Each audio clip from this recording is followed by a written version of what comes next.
Stále platí, že ten, kto nepozná vlastnú minulosť, tak si ju musí zopakovať. Lebo tie sily, ktoré riadia tento svet, použijú na nás tie isté triky, ako kedysi, a ten negatívny výsledok sa zopakuje. Budem popisovať udalosti, ktoré spôsobili, že premiéra Mečiara odstránili oklamaním slovenských voličov. Verejnosť pozná oficiálnu verziu udalostí podávanú hlavnými médiami, ale úplné detaily nepozná. A asi by sme neboli radi, ak by nás Slovákov zmanipulovali podobnými trikmi a klamstvami ako v nedávnej minulosti.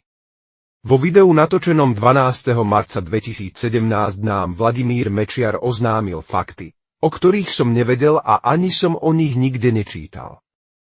Počúvajte. Pokiaľ ide o tie amnestie a to, čo mu predchádzajú, tak tam bola veľká chyba na strane pána prezidenta, keď ešte bol predseda federálneho zhromaždenia.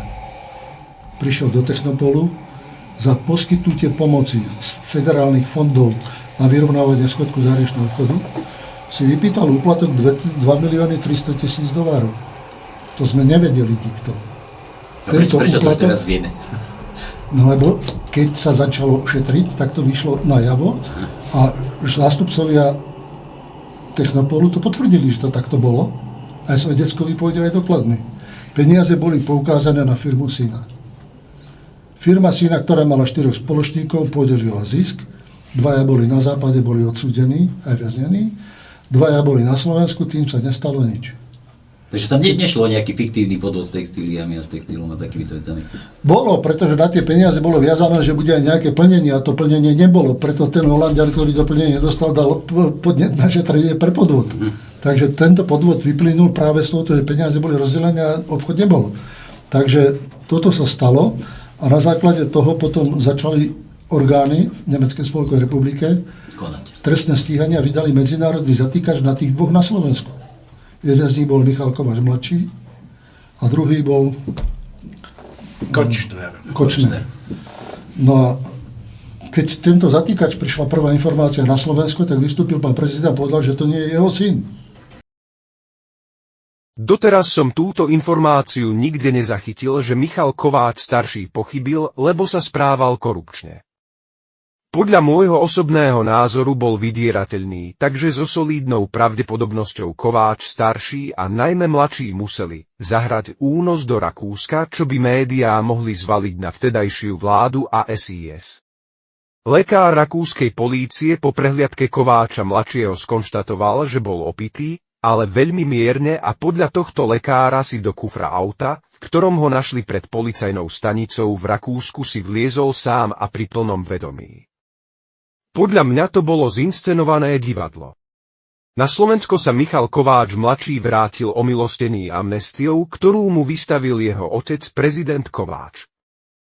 A nezabudnime, že amnestia Kováča staršieho predchádzala Mečiarovým amnestiám. Médiá z Kováča mladšieho vytvorili martýra, ktorému vraj ublížila vláda spolu so SIS. To bol ten špinavý trik, ktorým poštvali voličov proti premiérovi Mečiarovi a čo mu spôsobilo pokles volebných preferencií a stratu koaličného potenciálu. Novým premiérom sa stal Mikuláš Dzurinda. Postscriptum. Ešte by som chcel vyjadriť iba svoj názor k nežnej revolúcii. Ako k nej prišlo? Ako vždy malým trikom. Ľudia nechceli ísť do ulic a na námestia, lebo väčšina obyvateľstva bola spokojná so svojím životom a bála sa polície. Tak vtedajšie silové zložky štátu využili manifestáciu študentov, aby ich zbili pred kamerami televízie. A potom rozšírili informáciu, že študent Martin Šmíd zásah policajných zložiek neprežil. To nahnevalo najprv občanov Prahy a televízia to rozhorčenie rozšírila do celého Československa a odrazu boli plné námestia. Študent Šmíd sa po 3 dňoch našiel živý a zdravý. Príslušník ŠTB Živčák sa neskôr priznal, že na verejnosti klamal a šíril klamlivú verziu tejto udalosti.